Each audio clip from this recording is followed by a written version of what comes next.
All right. Hello, everyone, and thank you for joining us at the 9th annual Startup Boston Week. Unfortunately, today is our last day together here, but we have plenty in store for you both with this panel and later today. I do want to mention that later today we do have the startup showcase and closing party downstairs on the first floor at 6:30. Highly recommend attending. Now, the mission of this conference is to bring together the entire startup community across industries, departments, and funding stages. We exist to connect, educate, and celebrate this ecosystem while serving as a trusted and unbiased guide to the best resources that can help you start or scale your startup. My name is Grace, and I'll be your host today. But before we dive in, want to give a quick shout out to Suffolk University for hosting us. They've generously partnered with us for 3 years to give us the space to host this conference because of their support for the Boston startup community. If you're interested in exploring entrepreneurship, they offer a variety of programs and opportunities. Be sure to stop by their table in the vendor hall on the 5th floor to learn how they can support your journey and how you might get involved in supporting their entrepreneurial students as well. Thank you again so much for attending Startup Boston Week. And now, on to the panel with our incredible speakers. Thank you. Thank you. Well, hello, everybody. We're in the home stretch. We are at 2:30 now, so your lunch should be settled perfectly in your stomach, and everybody is about ready to take a nap. But this panel is fantastic, so they will make sure that you do not fall asleep. My name is MK Gettler. I am the Chief Marketing Officer for a company called Loop and Tie, where we're helping you transform your corporate gifting budgets into engines of social impact. I mentioned corporate gifting. That means direct mail. That means appreciation gifts, which means it's kind of an old school tactic, but it has made a huge resurgence, especially during COVID in 2020 when folks lost a lot of the in-person connection they used to have.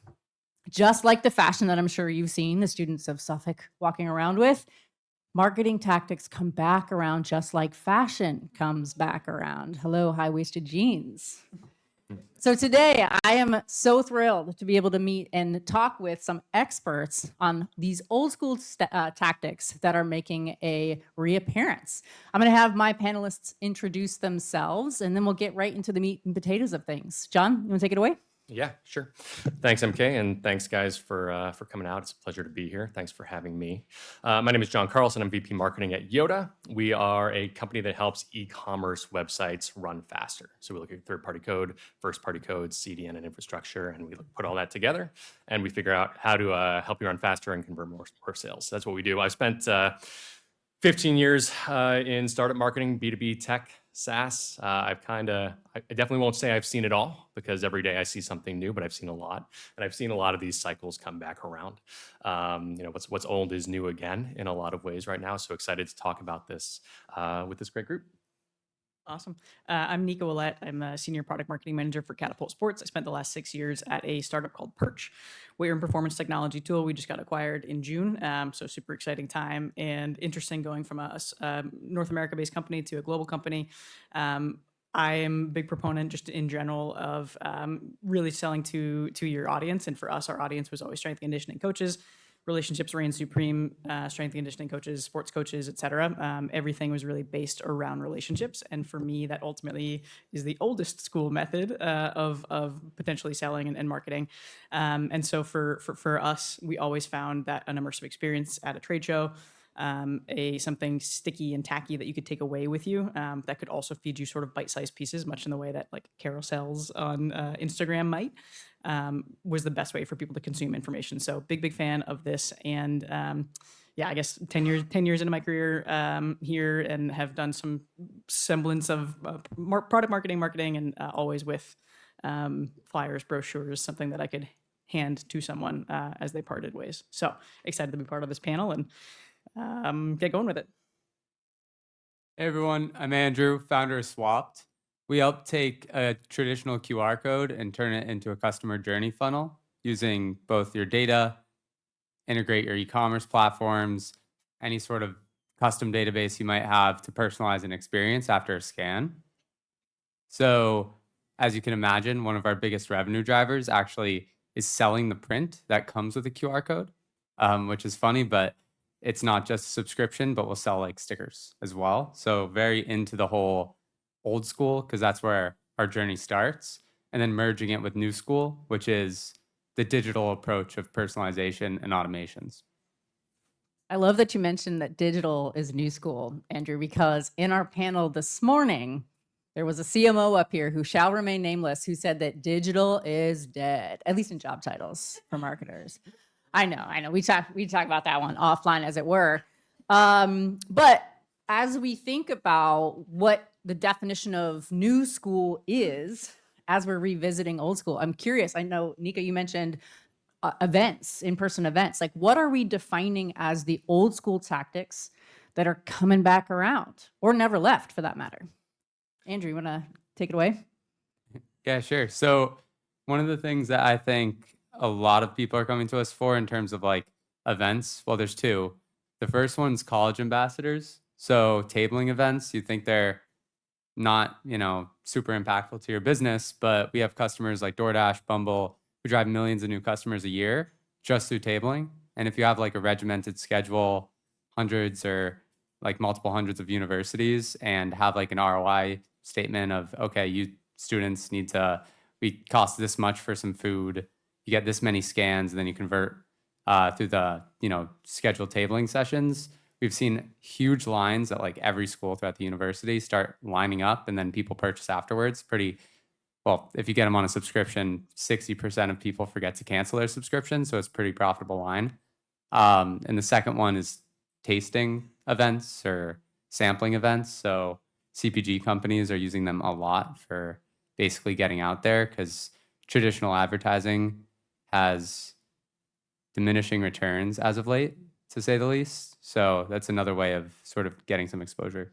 Nice. Well, I mean, we see QR codes everywhere around here as well, too. So bridging that offline to the online makes a ton of sense. John, what about you? What are you defining these days as the old school tactics? Yeah, I think it's a good question, and I'm not 100% sure that the old school, new school paradigm is the one that we need to get hung up on. I think we need to always be thinking about how to drive, to Nika's point, the best relationship with our customers and our prospects. How do we develop authentic connections? At one point, like 15 years ago, email wasn't a bad way to do that. Advertising actually wasn't a bad way to do that. Today, it's a lot harder in the digital space. I'm sure any of us in marketing and sales, and if you're starting your own business, you run into this friction where you're running on LinkedIn, you're running on Meta, you're doing paid search, you're doing all the things you should be doing, and you're not seeing traction, you're not seeing conversions, you're not seeing visits. I'm seeing it, and I didn't see that a few years ago, right? So I think where I'm looking now is, where are the places that I can go and drive those more authentic connections with customers. Often that's a trade show or an event. Maybe it's something that I'm sponsoring. Maybe it's a custom event that we're putting on with a partner. But how can I get face to face in a somewhat scalable way with the people who care about what I have to say? Can I hand them something memorable, right? Can I hand them a brochure, right? Or an interesting takeaway that they'll remember? If I'm at a trade show, if I have a booth, how do I make that experience memorable? I don't want to blend in with everybody else, right? If you do that, then you have the same problem that you have online right now. So I think it's less about what's old school, what's new school, and more about really understanding who's my customer, right? Like, this is basic stuff. Who's my customer? Where are they? Where are they learning, right? Where are they building trust with other professionals? How can I be there, and how can I be helpful to them? Those are the tactics that I'm looking at, and more often than not, it looks a little old school, right? It's more in person, it's more physical collateral. It's a little bit more high effort sometimes. And I think we can talk about ways to make it a little lower effort and scale out that level of personalization, because it's very hard. But that's where my head is at right now. Yeah. Well, I mean, authenticity, the relatability, that's all that we're after. But as founders and small business owners, it can be kind of hard to know where to prioritize how you're going to show up and make those authentic connections. Nika, I'm curious to hear, how do you and your team prioritize all the places you can be to make these connections, but know that you might be limited by budget? Yeah, it's a good question. And for years, obviously at Perch, we were super limited by budget, and then COVID hit during the middle of that. And so that really became a challenge of, how do you get in front of people when you can't get in front of people? So our biggest thing with that was, and I think to John's point too, like the pendulum is constantly swinging, right? And so like you might in 3 years from now, maybe digital will be the way to go with whatever changing privacy laws happen or whatever changing whatever happens, right?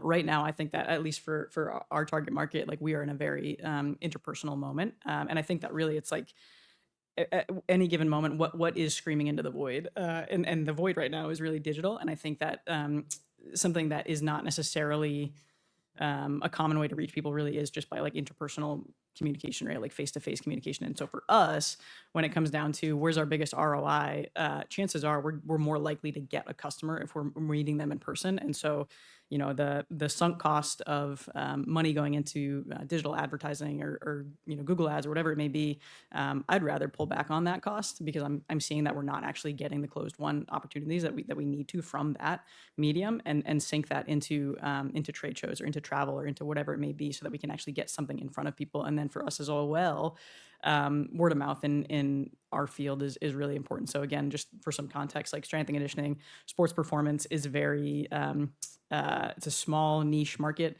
It's very interpersonal and it's very relationship and reputationally dependent. And so if I can get in front of a big name coach who can become a evangelist of our product, all of a sudden his entire coaching tree or her entire coaching tree is going to be curious about our company or our solutions. And so I think that again, like maybe it's more like a, you know, tactile sort of ground, boots on the ground style marketing. But I think, you know, guerrilla style at a certain point, especially right now when digital is so overwhelming and so saturated, how can you break through the noise and actually have a relationship with that target audience?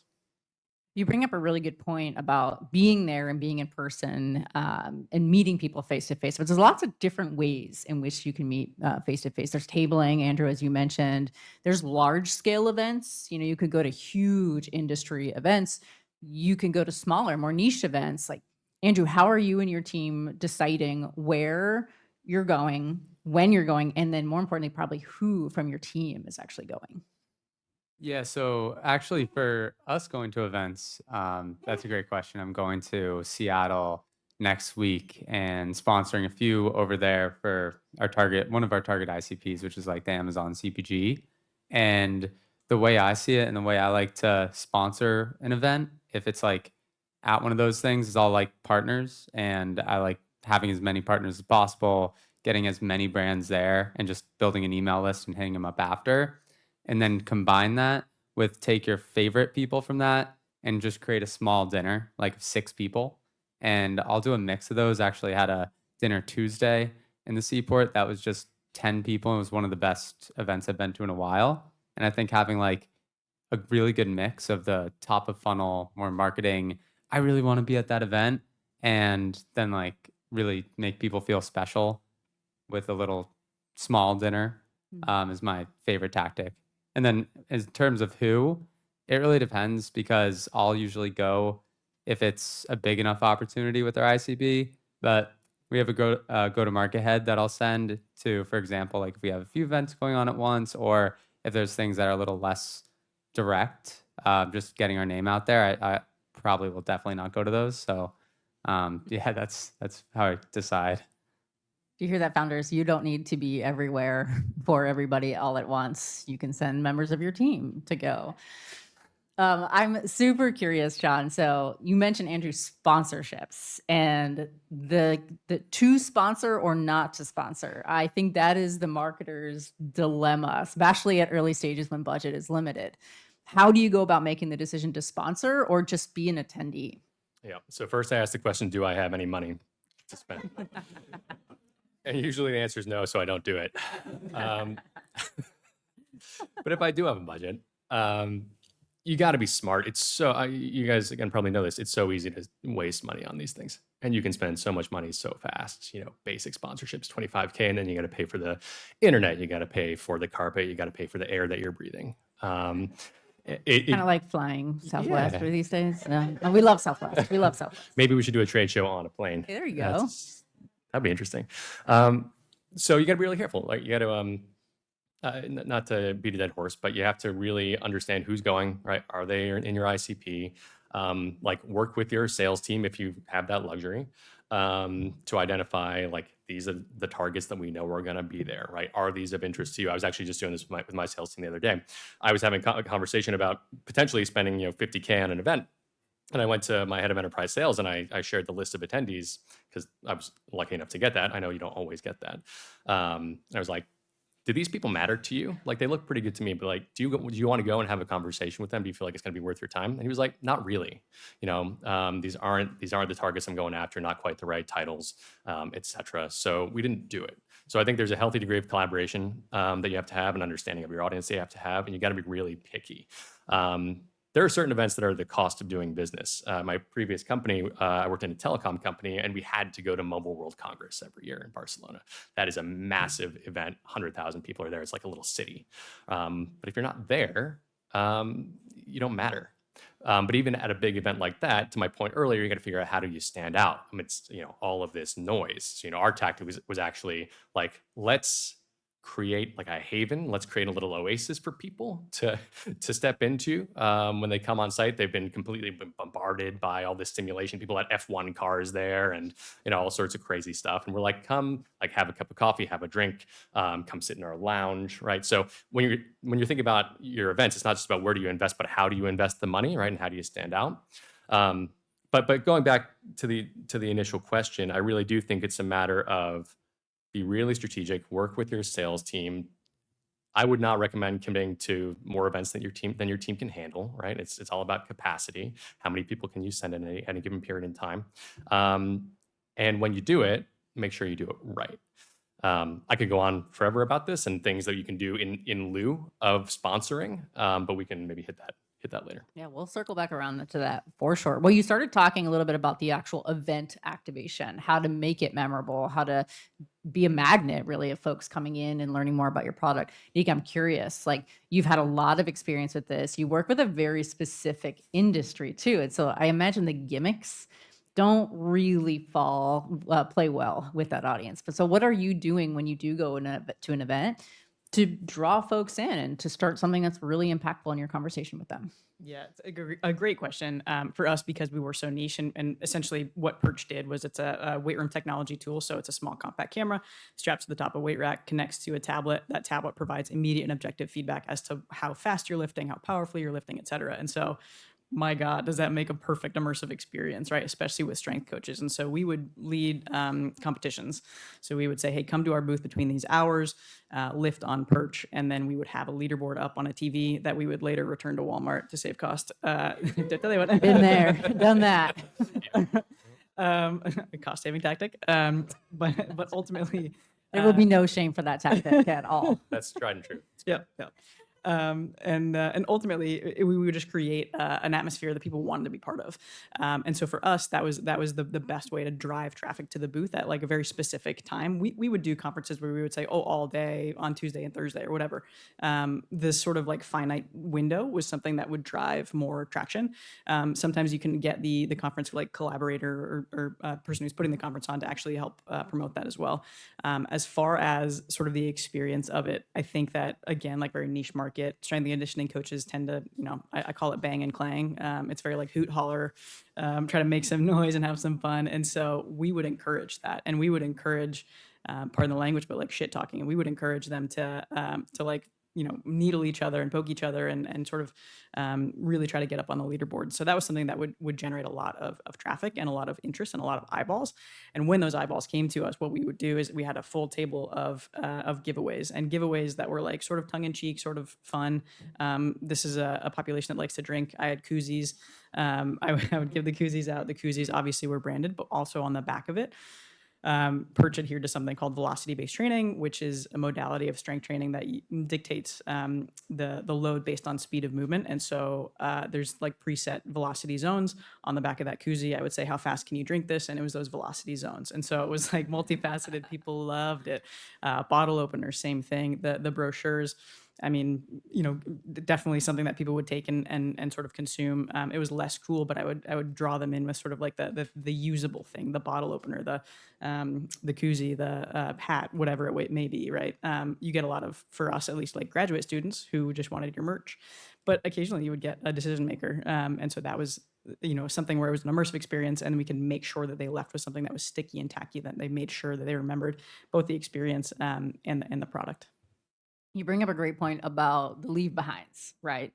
And there is this great debate. I can speak to this because we're in the promotional products and corporate gifting space, but functional versus form versus function when it comes to the leave behinds or the direct mail. I'm curious, Andrew, function over form. When you're telling a story, you have this tribe of 10 folks you just had dinner with. How are you advancing the relationship with the leave behinds? Yeah, so that if it's like a more intimate thing, I'll barely, sell and not really actually ask for much. My tactic's a little more personal if it's a small, intimate dinner. For our brands that do stuff like you were just mentioning, I would really recommend a giant QR code on everything. I'm the surprised bigger- you don't have one on your T-shirt. I'll be honest. the I'll be bigger honest. you can get them, and have it go to some like really enticing offer. That's obviously a little different than B2B. I'm very much like the tool that we're building. Everything's very much more B2B2C oriented. So if you're selling to like a mass crowd and you want thousands of people on, we'll do signage, we'll do TV screens, we'll do whatever. And I always tell them to we'll make really cool QR codes for them that stand out, and they'll be really big, and they'll have a clear CTA, and they'll have a really cool funnel afterwards that's very showy or whatever. And then we just take that. So for me, it's not as, I don't actually use my own tactics, I guess, if you think about it that way. But I'm only talking to 10 people, so it doesn't make as much sense either. What about for you, John? Yeah, I think I saw you lean up in your chair. You were eager for this one, I think. I am. I think it's an interesting question because there are different answers depending on the event that you're doing. I think if you're doing an intimate 10, 15, even 20 person event, everything Andrew said is good. I also think like you can maybe afford to go a little higher end and more personalized in the gift that you're giving. I've been to events and I've done events where, everybody gets like their own bottle of wine, right? Or some really, like high quality takeaway that you're going to keep and use. And you'll think of that event when, and that brand, when you use that or when you drink that bottle of wine, right? So I think when you have the ability to get really personal, do that. Like spend the money on getting personal. It's worthwhile. On the flip side, if you're at a big show, you can't get everybody a bottle of wine, probably. So you got to think a little bit more about how do I make this memorable? How do I make it useful? How do I make it attention grabbing? We've done a bunch of different things. Most recently we were at a show, we gave away a Nintendo Switch. And like that was kind of a gimmick, but it worked. Like we actually got a couple of really big names to throw their hat in the ring, and we gave that away, and that was fun. It wasn't really related to what we do, but it was fun. You can go as simple as like giving away pens. People always laugh at me when they say pens. When I say pen, I like to give away pens, but pens are useful. You can put your name on them, and I use pens all the time, right? So like there's so many different options within this spectrum of gifts depending on where you are and what you're trying to do. I think you just need to think through, again, God, I'm such a broken record, but who your audience is and what they're going to like, and what's going to be a little bit different. And if you're doing a trade show, like don't just give people a fidget spinner that they're going to throw in the trash, right? It's not worth the time. So much of that stuff goes directly into the trash. So if you go that route, just make sure like, is this something that somebody's going to come back to over and over again? If they just touch it, they might think of the brand. That's I think what you have to go for. I'll just say one more thing on that too. One thing that we actually got a reputation for at these trade shows was having the softest T-shirts. And they weren't different than anyone else's T-shirts. We would just give them out and say it's the softest T-shirt. And so people would come and they wanted a T-shirt because it was the softest. So I mean, branding is all about the narrative. And so we did a lot of that as well. I love it. That's marketing right there. You tell them and they know. Yeah, I love it. Well, so you've gone to these events, you've cultivated all of your lists, you've prioritized your follow-ups. what are you doing to differentiate yourself in these follow-ups? What tactics are you folding in? How are you keeping yourself top of mind, especially because we know the rest of the attendees are being inundated by other follow-ups as well? I'll kick it back to you, Nika, actually. Yeah, for sure. We were at Perch, a super small team. Even at Catapult, still a super small team. Ultimately, we used QR codes to capture leads. And then because, again, this is such a relationship-based field, there was something that we could remember about an individual. And obviously, we knew the school they were coming from. We knew something unique about them. And if you could do that, oh, they're in town, but they're leaving early because their daughter has a softball game that they want to get back to, right? Like something silly that you can remember that you can then relate back to them in the follow up. Typically, that would get us a response. Usually, for us, trade shows were back half of the week basically, so we would wait till the Monday, and then just that single nugget that we could potentially remember about them in a follow up. It went. It went forever, right? It was something that enabled them to be remembered and to feel special. So that was something that was huge for us. We also named the emails something unique to them as well. Instead of just like Perch follow up, that would be a throwaway email or maybe directly to spam. Something again that was a little bit stickier, a little bit more personable. So super simple advice. I'm sure you guys all know that one, but that was something that we did. You'd be surprised. My inbox would tell you otherwise. There's not a lot of folks who know that. Andrew, I'm over here thinking about that 10-person event. How did you decide what 10 folks you wanted to invite? And then how did you tailor the experience to the 10 folks that you invited after such a large conference?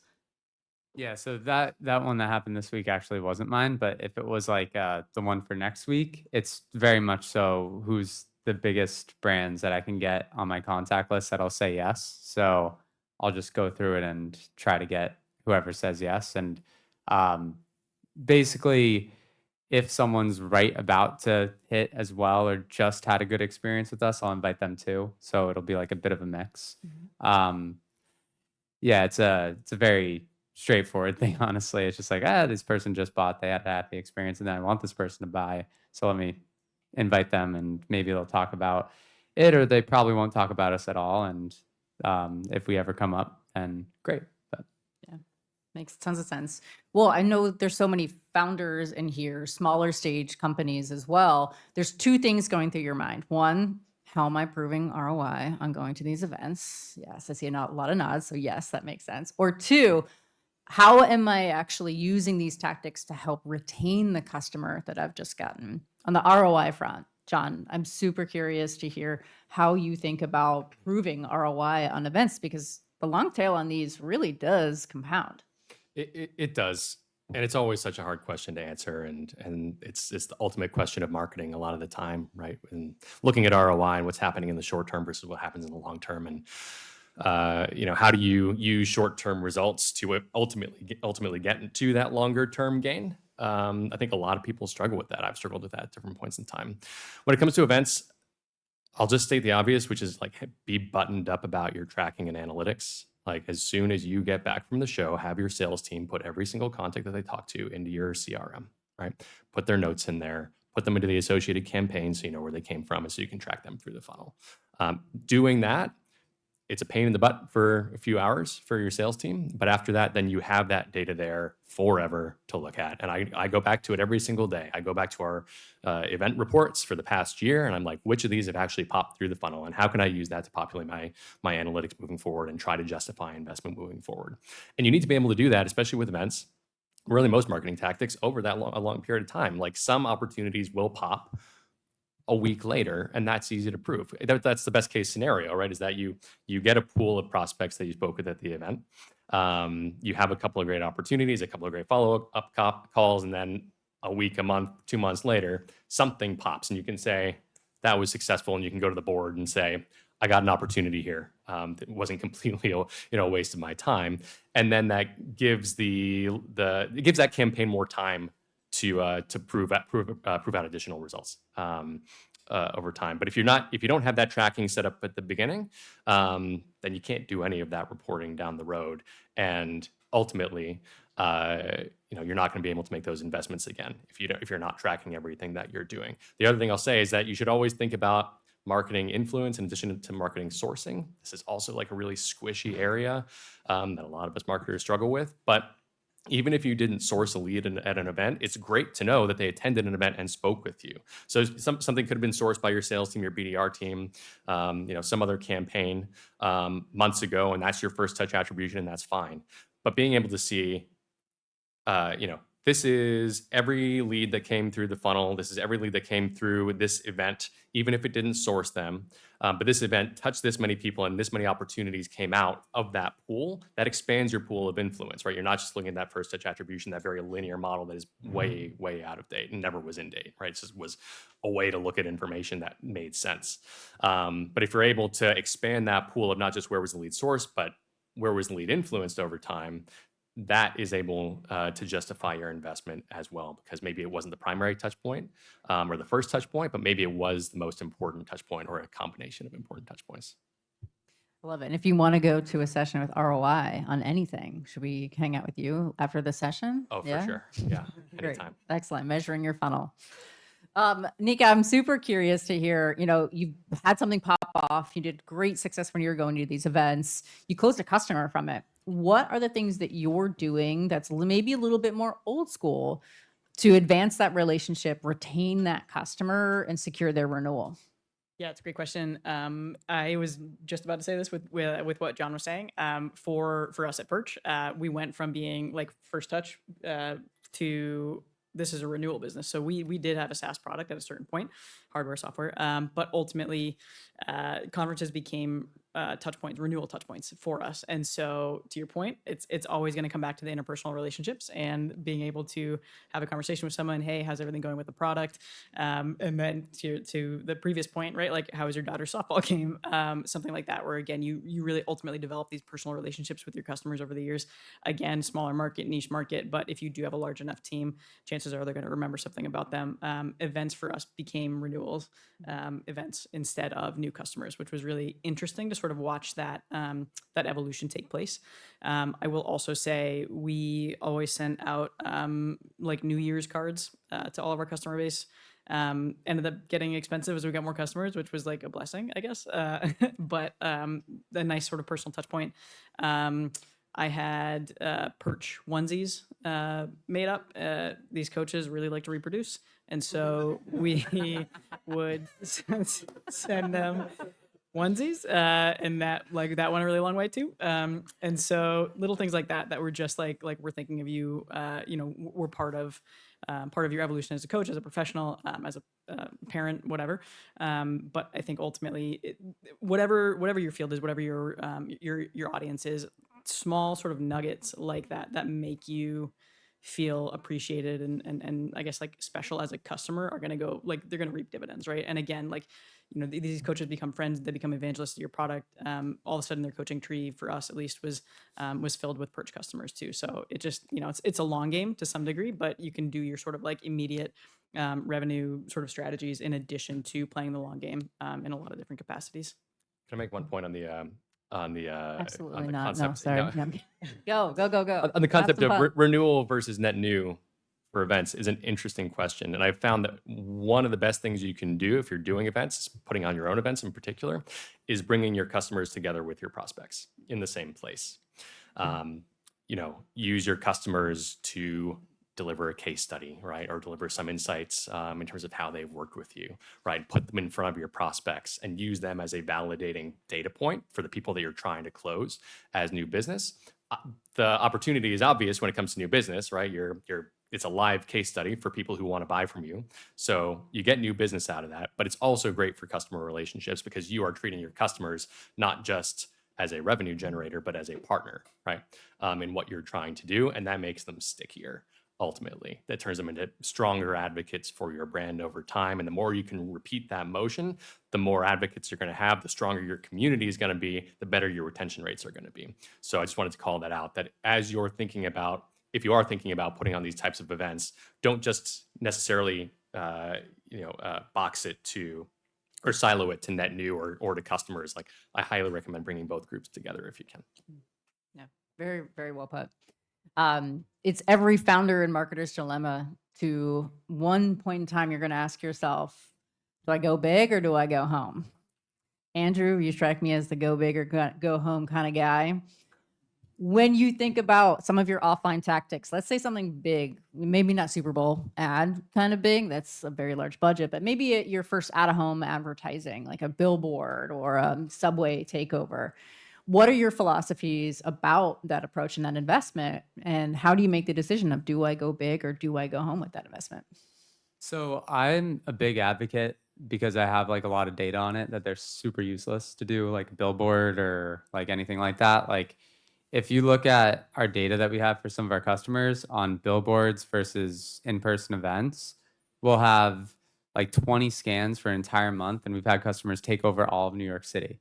It's nuts. I'll be like, guess how much that you saw that ad for that like company? Guess how many scans it had? And they're like, oh yeah, I remember I had a QR code. It's giving people $20 or whatever. Like it had 20 scans. It's crazy. But then you'll have an in-person event, and if you're doing consumer marketing, you'll get thousands of scans. So I think, and I've had like my company up on Times Square before. I got like no website visits. I just think it's pretty useless. So if you're going to go big, I'd prefer going big at an event if you have an ROI strategy and people in place, like you were talking about, John. And I don't know, maybe you have a different opinion on the billboard usage, or anyone does, but I just haven't. I have no idea why people pay for them. I don't know why they exist, and the concept kind of frustrates me. So that's my 2 cents. Go on, John. I So can see it. No, so not an out-of-home advocate over here. I'm not really either. Well, event out of home is okay. Sure, no, I understand. I will say though, it really depends on your business. Like way back in the day, I worked for down the street at the Handel and Haydn Society, which is an orchestra here, nonprofit, and like a huge part of our marketing budget went to T ads. Right, you would just like those ads you see on the red line. Like we would buy a bunch of those. We didn't do any tracking on them. I have no idea if they were good, but they seemed like they worked. Yes, It felt good. it felt pretty good. We did it a lot. So, and people showed up to the concerts. So I feel like anything, you got to know why you're doing it. If you're making the investment in a billboard because you want to have direct ROI attribution on that thing, like don't do it. You're not going to get it. If you have money to spend and you know that a lot of your target audience is, lives along a strip of the highway that they're going to drive past this thing every day, and you just want to be permanently, or not permanently, but always in their brains, top of mind, if it's just an awareness play, do it. Give it a try, like if you can, but be smart about it. Like look at everything else you're doing and look at your budget and see like, is this worth investing in? But you've got to have multiple layers of what you're doing as a marketing team, as a go-to-market team. It can't all just be about, did I generate an opportunity today? That's what we always want to talk about, and ultimately what pays the bills. So like you got to have something running there, but like you got to think about what's running at the top of the funnel. What are my awareness plays? Like I talked at the beginning that social advertising, paid search, all those traditional digital tactics aren't generating conversions. We are still spending money in some of those areas because it's an awareness play for me now. It's not, I don't expect to get demo requests. I don't expect to get conversions off of it, but just being around people where you think they are is useful. So I kind of think about billboards in a different but somewhat similar category. I wouldn't buy a billboard. I'm not saying that. It's not really in my toolbox, but I think the general idea of just understanding what is the goal that I'm trying to accomplish with this tactic is the takeaway here. And I think too often all that gets muddled together, and too often we're just focused on closing the sale that's in front of our nose. And that's not actually what marketing is all about. It's a piece of it. But if you're just putting your effort into campaigns that are designed to close the deal, you're probably going to spend too much money over the lifetime of your brand, right? Because you're always paying to acquire the deal. If you're not investing in top of funnel awareness, that creates memorability, creates advocacy, creates community, those things that you do not see, in your bank statement every day, but they contribute to close deals over time. They grease the skids for people who are going to buy from you, not today, but in a year. So I would just encourage all of you to think more holistically about the marketing activities that you're running, if you are able to, on any given day. Oh, sorry. No, you're good. I was just going to say, I very much agree with you. I think sports sponsorships, TV ads. Like I wasn't saying don't do top of funnel. I was saying like billboards specifically I don't like. Just No, clarifying. I mean, I'm Anybody with here you. in I'm the just saying. billboards I'm industry? just saying that maybe billboards are for somebody here, Yeah. right? Like maybe that's their thing. So Let me know if afterwards if you if you benefit. Because he's going to put a QR code on I don't know. it. I'm sure. I just felt like we were beating up on billboards a little bit. Nico, what were you going to say? Yeah, no, I was just gonna say that I think to double tap on that too. I use the ROI to set my budget. I don't necessarily. It's not the only tactics that I'll invest in. I think for like understanding where customers are coming in, absolutely, that's how I'm going to set that budget. But like we have gotten over 6 years, like maybe like 5 leads through social media, but it's helped build our brand, right? And it's helped build that awareness, and it's helped build people, contacts so that people can come to events, whatever it may be. So like I use the ROI, I use the how people are the medium and source of how people are coming in and closing to set my budget, but I don't necessarily use that as the only thing that I will spend money on, and like where I can justify spending my time too. I think you taught me that, John. Oh, you're welcome. Well, you brought up social media, so I'd be remiss amongst all of the old school tactics if I didn't talk about the OG social media, which is just good old fashioned word of mouth. How are you cultivating, curating that word of mouth? And this is actually going to be for all three of you because I assume all of our tactics are going to be very, very different. So, John, I'll kick it off to you. Yeah, word of mouth is hard, but it's so good when you get it right. You have to have a good product first and foremost. I think it's very hard to generate word of mouth when your product doesn't work or doesn't serve the needs of your customers. So there's a product development component of this issue. I also think actually, this goes a little outside of marketing, but involving prospective customers or existing customers in your product development process is actually a great way to start to generate word of mouth and advocacy. But it kind of all goes back to that word advocacy. So whether it's involving customers in your product development, whether it's throwing custom dinners, or having a customer advisory board, right? All of which are things that I've done in the past that work really well in terms of building these relationships that we keep coming back to. All of those things ultimately contribute to word of mouth, because what word of mouth is a bunch of people who like your product and want to tell other people about it. So the more you can get people engaged with your brand and make them feel like a participant, the better off you're going to be. And this really extends to all of your tactics, not just offline. The principle of how can I be helpful to the people that I'm selling to is ultimately what's going to drive word of mouth. People do not want to hear about your company. I'm really sorry, like if that offends you, but like they don't want to hear about your company. They don't want to hear about your brand. They want to hear about how you or somebody else can help solve their problems. So if you can be that person, and if you can be a trusted resource, and if to your point, Andrew, if you can go into an event and actually not talk about your company at all, but give people solutions for the problems that they're having, you will become sticky. You will generate word of mouth. So I look at this a bunch of different ways in terms of the tactics that I'm running. I look at events that we've already talked about. I look at creating a lot of content. Content continues to be king. Like, sorry if somebody disagrees, but like, I really think that if you want to be successful as any sort of company, some form of content is important to demonstrate that you know what you're talking about, and that you are differentiated in the market, and that you understand the needs of your customers. So, whether that's an ebook, or whether that's a great video or an Instagram series or whatever the hell you want it to be, like you need to think about what is the content that's demonstrating your knowledge and your ability and your connectedness, your connectivity to your audience.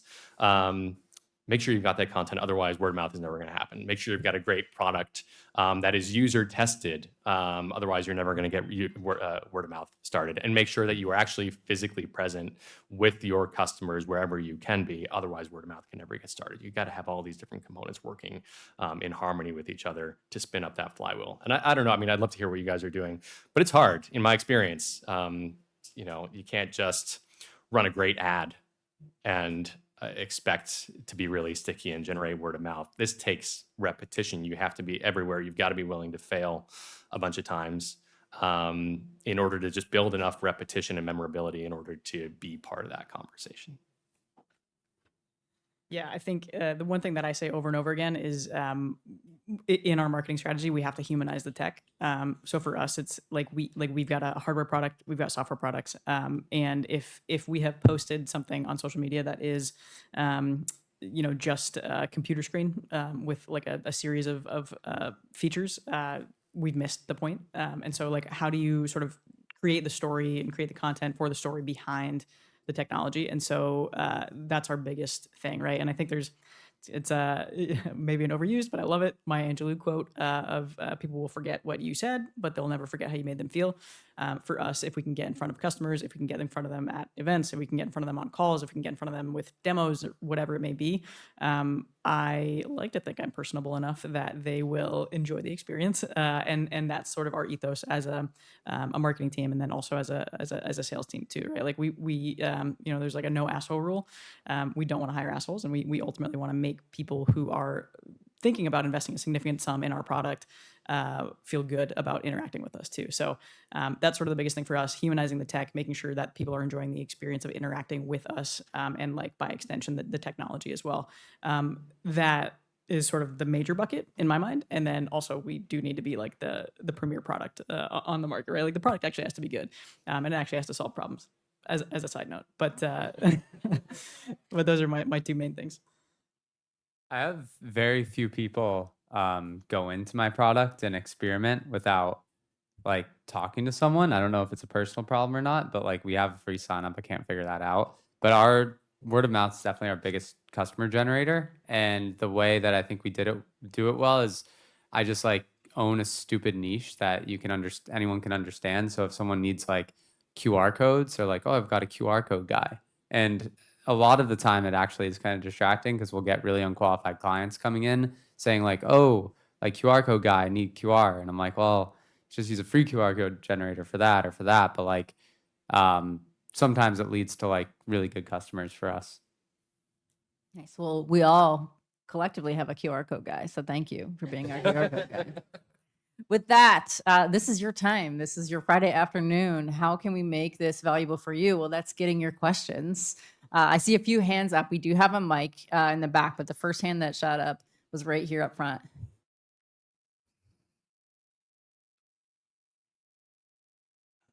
Hi, thanks. So I have a company that does headsetless VR technology for brand activation. So like, imagine like, this is one of the things we have is like bottles of Red Bull flying at you and you can slice through them with virtual swords that you have in your hand. So the question is, so one of the things that's used for is to create videos of you in this virtual world doing this kind of stuff as a takeaway. And I'm curious your thoughts on digital takeaways as opposed to physical ones. Yeah, really quick, I'll answer for what I love digital takeaways. One of the things that we would do when we ran competitions and that leaderboard, we would send people their stats afterwards, so they could say like, "Oh, I generated X amount of power," and I think that that's something that's like a fun sort of take home that they can then like post on social media themselves, or like anything that you can do to sort of like create the experience and then make sure that it lasts for a while longer. So I'm a huge fan just in general. Yeah, I think it's great. And the more personalized it is, the better. I even just think about like fitness apps. Like I go to Orange Theory, right? And like after every class, they send me a little notification in my app, like here's how you did, and like you can track your performance. And it is kind of a digital takeaway. I spend a lot of time with it. I'm like, oh, like here's where my heart rate peaked, right? So I think, yeah, just because it's digital doesn't mean it's not effective. I think I guess to like come full circle, it's about being personalized more than anything. So I think it's great. So I think Red Bull needs QR codes, and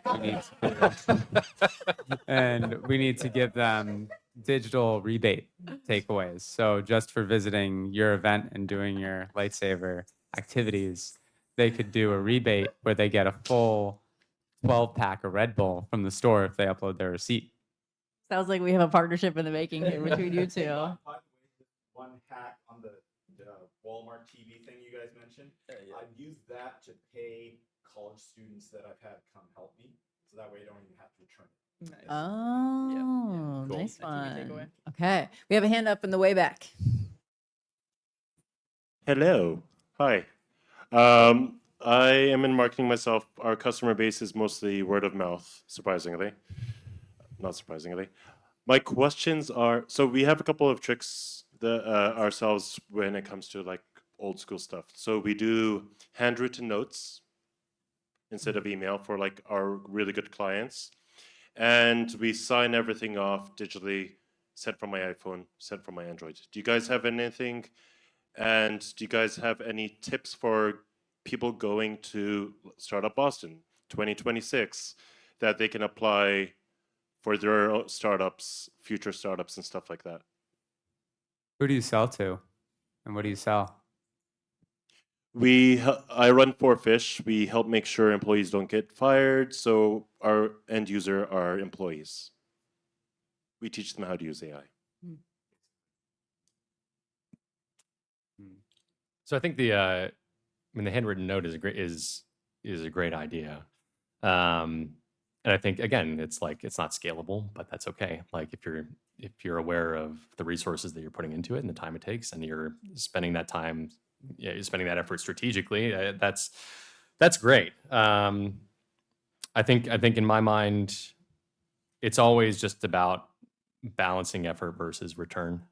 And maybe this is too general for what you're looking for, but I don't know. I use account-based marketing as a framework a lot of the time, right? Like I think about all the accounts that I'm going after at any given period in time, and I've got my one-to-one tier, which is like these are the top 10 accounts that I care most about, and they're going to get the white glove service, they're going to get the handwritten note, they're going to get the bottle of whiskey or whatever the hell it is, right? I've got my one to few tier, which is like I still care a lot about you very much, but I don't have the time or the money to invest in as much as this other group, but I'm still going to personalize my outreach by vertical or by persona. I'll create a great landing page for you. We'll do a custom mailer that's geared towards your industry's challenges or something like that. And then I've got my one to many, which encompasses the entire group, which is more air cover than anything else. Right? It's still targeted messaging, but think about it more of that like awareness bucket. So I think whenever I think about sort of how much effort I'm putting into any activity in any given point in time and what's scalable, what's not scalable, I like to use that framework, and I think it just helps me think about where to invest my time and resources and how much I'm going to get out of it. In front here. Hi. So my entire startup is centered. Oh, thank you. Hi. My entire startup is centered around immersive entertainment technology. So this is my entire business. What I'd like to ask all of you folks is if you're finding kind of a styration in the demographics, which would be like, I'm really finding that like older people really like this engagement because I think they grew up with it. They didn't grow up in the digital world. And younger people have almost acted like we're discovering the real world for the first time. And I'm finding that the people who are most resistant to it, yeah, I know, isn't it weird? It's like, wow, there's like a real world out there and no one knew about it until Have you heard of high-waisted jeans? They're amazing. Yeah, yeah. So I'm wondering if you're actually sort of seeing that phenomenon where it's actually strangely like the digital natives who grew up with this are like somewhat reluctant to give it up and not be out in the real world as much. And for them, the digital marketing seems to still be sticking. If that's been your observations, or if there's a breakthrough that you can get through with that. Either of you have a response? Well, I think it's highly dependent on what you're selling. Probably my answer. Yeah. I don't have a lot of commentary on it because I haven't seen the data that way. Like I haven't looked at it that way. I think you're probably right. But we just don't look at data by age group.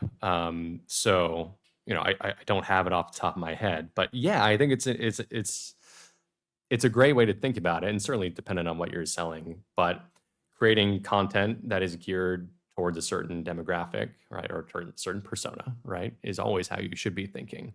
So if that's important to you, or if you're seeing traction with a certain group, like dive into it, like try to measure it more, and then double down on that investment if it's working. So unfortunately, I don't have more specific commentary than that. But I think once again, it ties back into personalization of tactics, and yeah, I think age group is an interesting way to look at it, and certainly it feeds into the old what's old is new again as well, since we are seeing those younger generations have a stronger appreciation for old school tactics. So I think it's great. Dig into it, see if it works for you. Yeah. Digital natives are now increasingly ignoring ads, as we all are, but digital natives. I mean, how many of you have kids who watch YouTube? They see the ads all of the time and they skip right through them. And so I think you will start to see an increase as the younger generations are coming into the workforce, that the more tactile things will be more effective on them because they've been marketed to their entire lives digitally.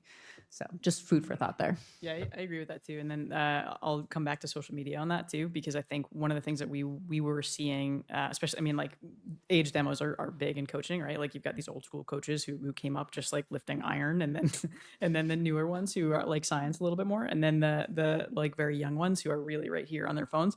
And so for each of those, we sort of bucketed them out. For these older ones, it was always going to be personal, and it was always going to be calling them coach something. Middle range, we could usually go by first names, and then the super young ones, it was the content that we created that was like cool. That was what was going to be what drove them to our booth, or what got them interested in Perch. So I think that's, and I imagine we'll see that sort of evolve through time. But age demos, I think, are really interesting, especially when it comes to how do we reach those specific audiences. These guys, these young ones, are eventually going to be making the decisions on what equipment they get in the weight room. And so if we can make something that's like sticky and tacky for them now, that's probably going to be on social media. And then in 5 years, when they're making that decision, hopefully we've created enough of a brand recognition in their heads so that they're going to think of Perch or think of Catapult when they go to make a purchase. I had a question up front here, and then I'll come over to you. Hi, everyone. I'm Nick. I love these marketing conversations. A little background on me. I used to work for Gary Vee for the content strategy. So yeah, Great. he's a character. But anyway, I'm actually 2 weeks into a startup of mine that leans into a lot of the stuff that you guys are talking about. I believe that the pendulum will swing as digital marketers are trying to separate the wheat from the chaff because AI and bots are dominating what is actual human activity. And so I guess from your perspectives, what has been, I know we've touched on it a little bit, but like what are some of the measurables that you look for before making an investment in any sort of event or activation? For events for us, obviously we did a lot of like persona work or understanding ICPs prior to. And so if someone reached out, and a lot of people did reach out asking for, hey, can you sponsor this event? Our questions were always, who's going to be there? And making sure that it aligned with our ICP. And if it didn't, it was just like we will not be going to this unless we're going as an attendee instead of like having a booth. Which is always a great tactic to sort of understand if that's something that you want to come back to, because your ICP could evolve, and then you could also, like over the duration of a year, and then you could also that event may evolve as well. And then one thing that I didn't mention, vaguely related to this from earlier, is making your dollar go the furthest possible way at an event. If you go as an attendee, if that's your first sort of experience with it, or even if you're going as a vendor, I would highly, highly, highly recommend walking around and understanding, A, like what people are doing at their own booths, their own activations, and then B, who is like the hot commodity at that event, and then selecting the booth next to them or near them or across from them at the next year. That's something that has always been really effective for us in driving foot traffic. And then just creating some more recognition there too. Dollar goes further. Also go next to the food. That's a good. Yeah. Such a Coffee good stations, strategy. coffee stations too. Yeah. I'll co-sign on, if you can, like send somebody to go to an event a year ahead of time, and just have them walk around, have conversations. They'll tell you if it's worthwhile or not. It's really, sometimes you don't always have that ability, but it's pretty foolproof. If Are you you make selling? Oh, sorry. No, I was going to say, if you make friends with other vendors too, which you likely will, ask them if they've gone in the past, if they're around for longer than you are, and then if it's been effective for them too. That's a big one. Are you selling to consumer brands or? At this point, B2B, but Just B2B. I mean, the biggest thing has been trust between sponsor and event producers, right? It's like, okay, I'm gonna throw $1,000 at like this event, but you won't hear from them after, right? And then on the other side, it's like, okay, how do these event producers actually justify the data and story behind like why you should invest with us? Well, I see there needs to be more information and more things around like what is the heat map of individuals that show up historically at the events that you produce. Yeah. Like showing that information and building that trust and having a marketplace between. Well, I think like what I do anyway is if I first and foremost, you could assume or figure out what brands are going if you're in the space for a while, like you know which brands are going to be there. But I wouldn't waste, and I said I wouldn't, but like I've wasted a ton of money, especially my first year starting a company going to events. And the reason why I think it's a waste of money is that you can get customers through DMs, LinkedIn, partnerships, whatever, to get your first referral customers. And then after that, you get metrics on what is your sales cycle, how long it is, what's your ACV, and what percentage of people you need to convert in the funnel for it to be worth it. So then you know if an event has 100 customers and or 1,000 customers that could be prospects, you get 100 of them to become leads and their contact info, which is a ton. You'll probably get 20.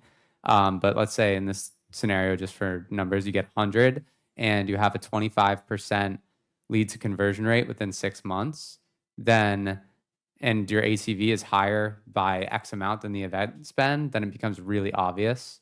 But if you don't have those numbers and you spend money on sponsoring an event or going to an event in general, then you're kind of wasting your time. You should be figuring out those numbers before you do it. Agreed. One more thing I'll say on that too is that in my experience at least, the cost of those events is usually negotiable. And so ask them to give you a discount, and they may put you in the corner, but you also might just get to pay less. What you should actually do is just say no, and then they will not Come stop back to harassing you. Exactly. Yeah, that's true too. Or ask them if they can throw in an attendee list or something like that. Yeah, there's always room to negotiate for those events. Well, I cannot thank all three of you enough for your expertise, your enlightenment, and for helping us get the most out of some of these old school tactics. Thank you so much, and thank you for everybody attending. Thank you.